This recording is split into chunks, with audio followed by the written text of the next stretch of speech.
Our third panelist is Io Sanderson-Wilson. Io is the founder, CEO, and president of Empower the Village, Inc., a data-driven 501c3 nonprofit organization focused on restoring prosperity, peace, and power to the Black community. She most recently served as EVP and Chief Operating Officer for Cornerstone Family Programs. Before entering the nonprofit world, Io served as Vice President of the Comcast NBC Universal Foundation, and also as the Comcast NBC Universal Community Impact Team Senior Executive, leading the Strategic Operations and Giving Department. In parallel with her professional career, Io currently serves on the board of the Community Foundation of New Jersey, where she chairs the Scholarship Committee and is a member of the Executive Leadership Council, Better World Leadership Council, Delta Sigma Theta Sorority Incorporated, the African American Chamber of Commerce of New Jersey, and on the Women Business Collaborative Advisory Council. Io earned her JD from Columbia University School of Law and BA in Social and Behavioral Sciences from the Johns Hopkins University. Thank you, Philanda. And I want to also thank the MLK Observance Committee for including me and Empower the Village to participate. So thank you very much for that. I'm inspired always. Ms. Shirley knows this. I've known her for quite a while now. I'm a Queens girl too, so our families cross paths. But I'm inspired by her story, and I'm emboldened by our history. So I want to just share a couple of things. The narrative, this whole platform that we have tonight is about reframing the narrative. And why is that important? Let's first talk about that. Whoever controls the narrative of your life controls the outcome, right? So let's think about, unpack what that is. If the narrative is that you are lazy, that you aren't smart, that you are, unable to succeed despite all the support that you get, and you believe that, you internalize that, right? That's the only narrative that you hear, then that creates some belief systems in you. You start to believe that you are lazy, that you cannot do better no matter what support or empowerment you may get. And then that controls your behavior. When you don't believe that you can do something, you behave as if you will never be able to accomplish anything. You will never be able to succeed. And then the outcome is an expected outcome, which is that you will have a life that is sad and impoverished, et cetera. So controlling the narrative is critically important. And the thing that was said earlier about the, being freed and the plantation system, what we need to understand today is that we are still within the plantation system. It's just a different plantation. And what I mean by that is that our ancestors didn't have much, but they were able to overcome that system that we're talking about. They made a way out of no way. You hear our folks talk about, they made a way out of no way. Well, they had much less resources, less power, less education, but they found a way to make a way.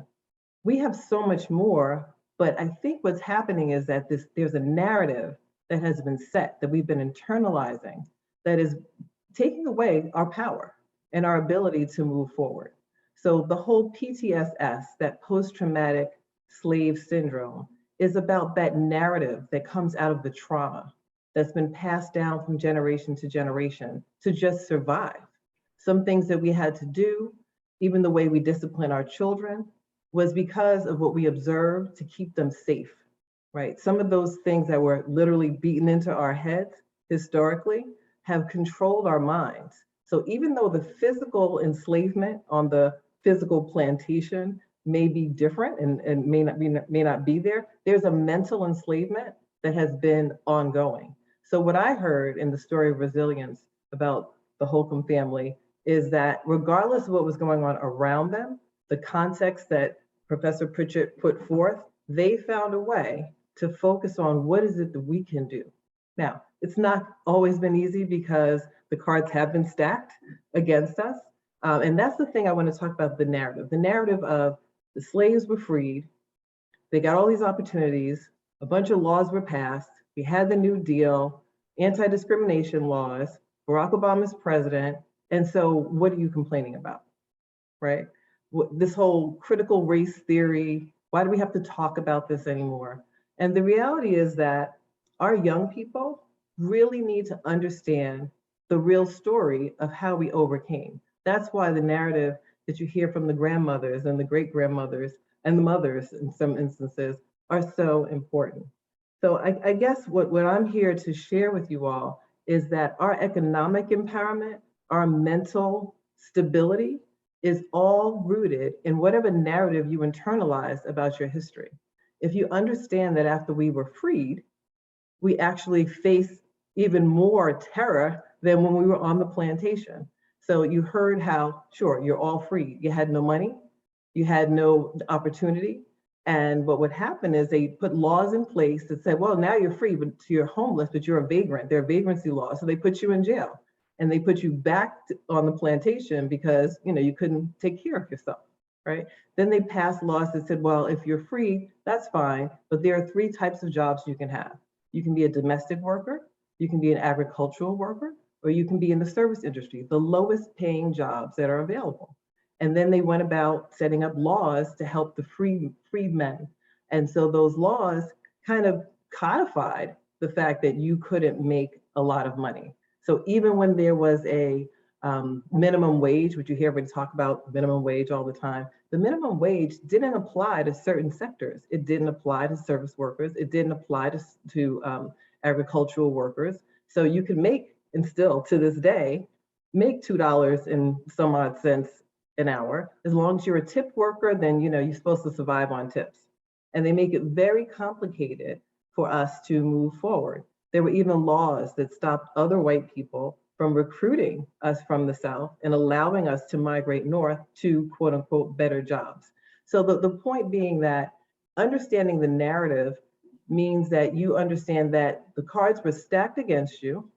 It wasn't just a matter of you were freed, how come you haven't done better for yourselves? There were systematic policies, even the ones that claimed to be to help us, that were suppressing our ability to move forward. But we are resilient people. We found our way around, through, under, we figured it out. And there's a whole debate going on now about segregation versus integration. So when we were in these segregated communities, you got to see the doctor, the lawyer, the engineer, the street sweeper, everyone lived together. We supported each other. The shop owners looked like you.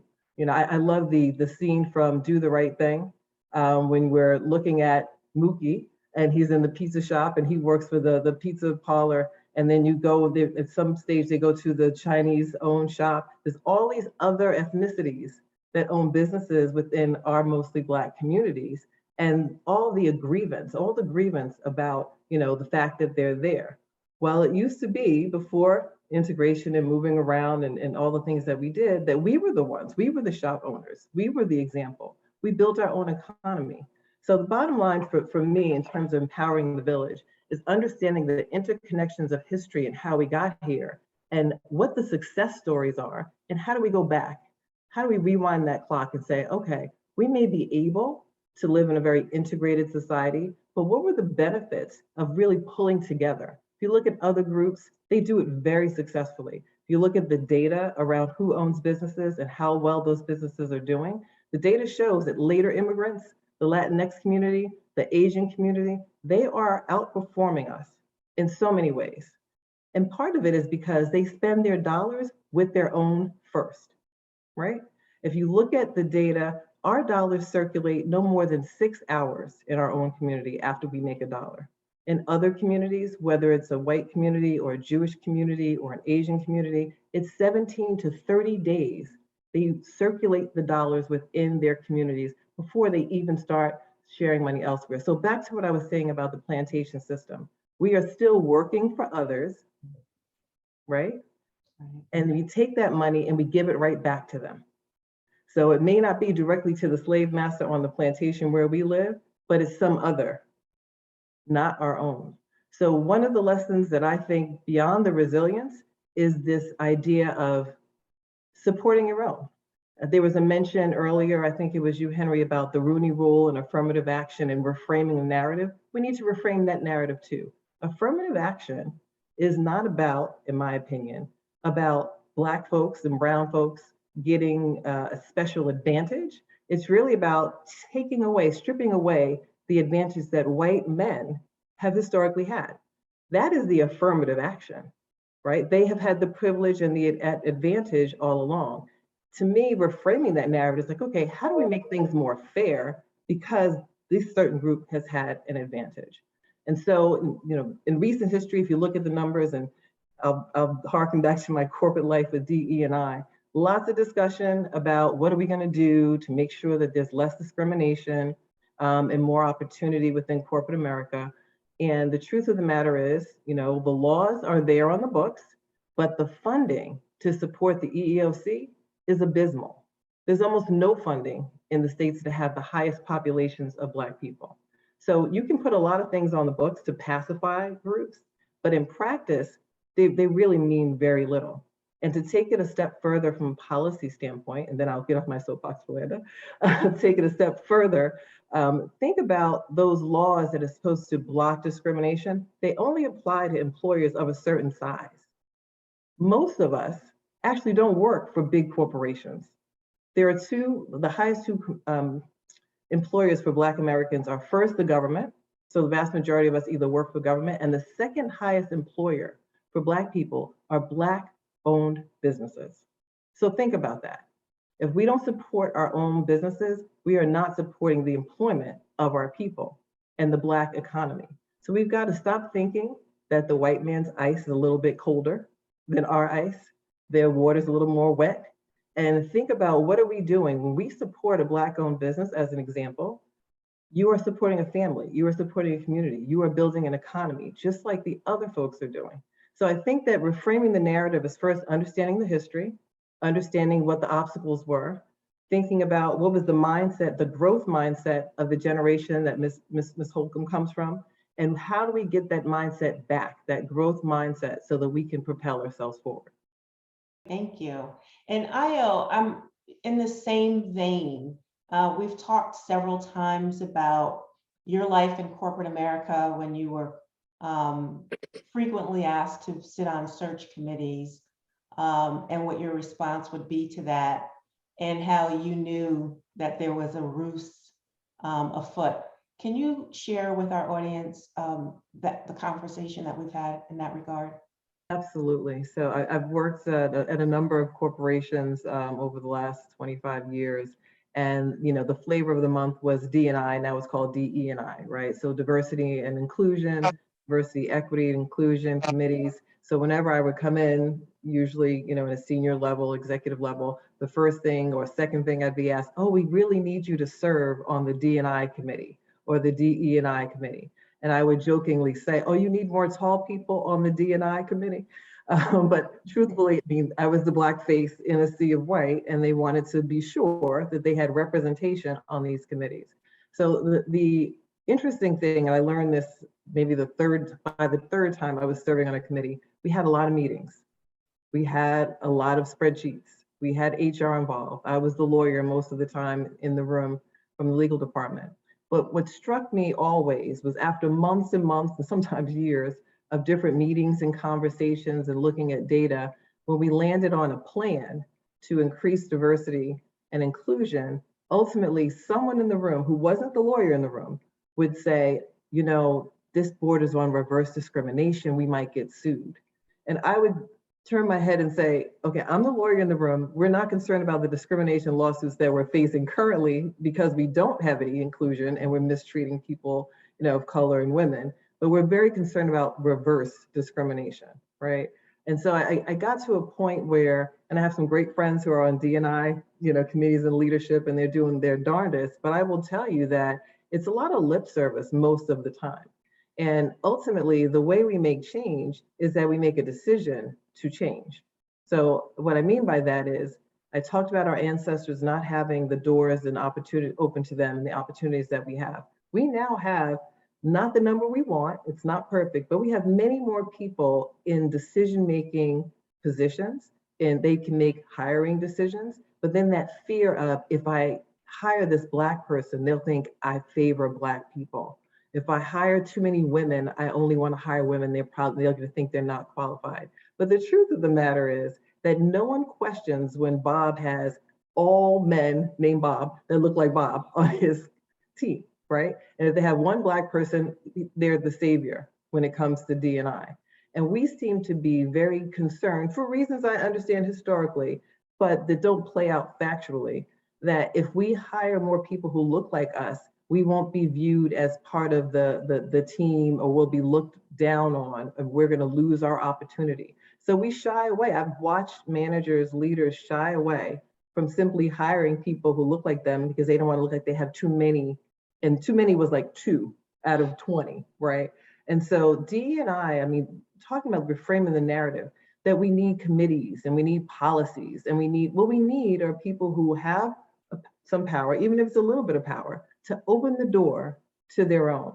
The truth of the matter is that when you look at the data, even around this Rooney Rule and everything, the kerfuffle around, the NFL, when they pull back the data on this, about a third of those coaches are relatives of current or former coaches. There's nepotism that's rampant. People are looking out literally for their own, but we seem to be afraid about reverse discrimination claims or looking like we're favoring others. Our standards are much higher for our own than their standards have been historically to open the doors for white men. So I think that we need to reframe the narrative around what makes the change. Do we need more policies? Do we need more meetings? Do we need more committees?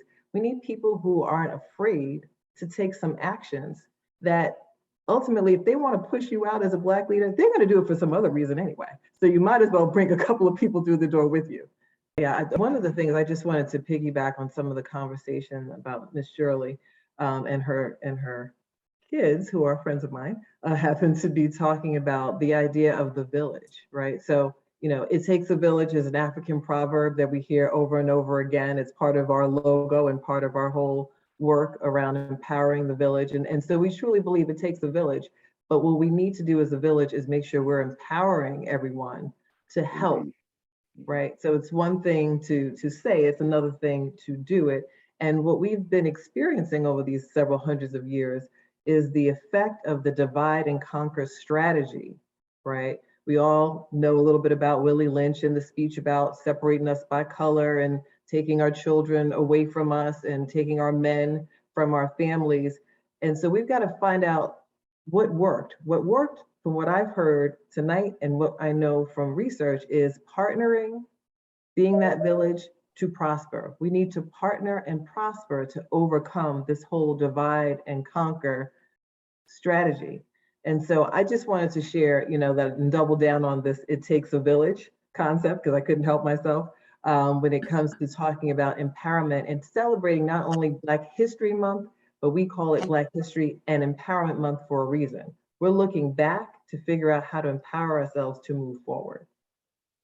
I wanted to, I was thinking of Io's statements about DEI culture that's happening not in just corporations and medical institutions and other places. And I'm starting to notice something, and I'm curious if other people who are in these settings are noticing it as well. A centerpiece of the interventions is implicit bias training. It's sort of like the entry-level intervention. It's easy to do. Not a whole lot of data showing it proves it's effective, but it's always the go-to thing. So we're starting to focus a lot on this idea, and I think it's attractive also because it's something we all have. So Black people can show that we have implicit bias, white people can show it, and it says there's nothing evil about implicit bias.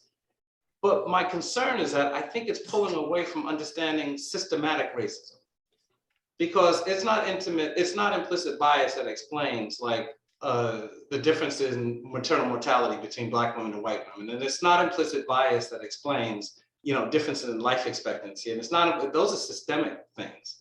So I just wanted to piggyback on the reaction to Kevin's comment about this new age, implicit bias training everywhere you look.